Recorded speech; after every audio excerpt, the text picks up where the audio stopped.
I don't remember when I noticed that Abuelita's thumb was black. More precisely, the skin under the nail was black. It kind of just always seemed black.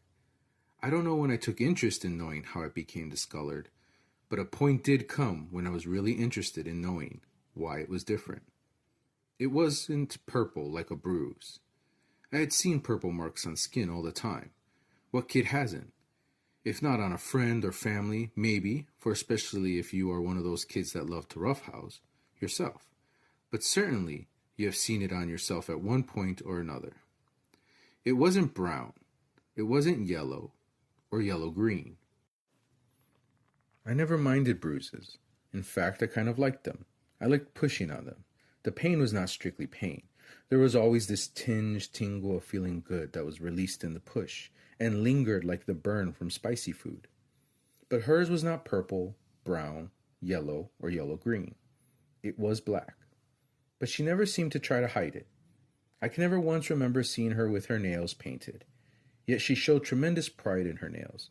She had long nails, never augmented with acrylic, completely natural, always perfectly shaped. They were never short. Her nails were strong. When she was thinking or bored sometimes, you could hear the echo of rhythmic tapping carrying through the apartment. Once I noticed her black thumbnail, I could not notice it.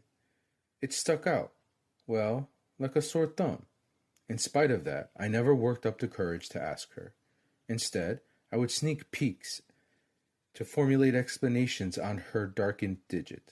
Unfortunately, I never concocted wild, amazing stories for how she acquired her aforementioned doppelganger thumb, essentially the same as her other thumb, but just with a dark and twisted side.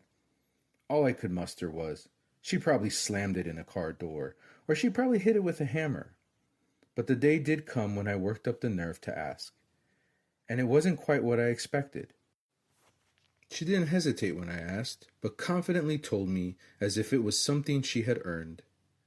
My grandmother, like many women, like many immigrants, like many women that immigrated to the United States, found employment in domestic fields. Her work was as a live-in domestic help. However, eventually she found herself in Chicago and working as a seamstress in a factory. She loved what the job provided her. She waxed romantically about sitting on the windowsill of her small studio apartment, eating breakfast because she didn't have anything else to sit on. The work was fast. It wasn't uncommon for the fabric to get caught, pulled in, and chewed up in the machine. On one occasion, it was her that got caught up and chewed on.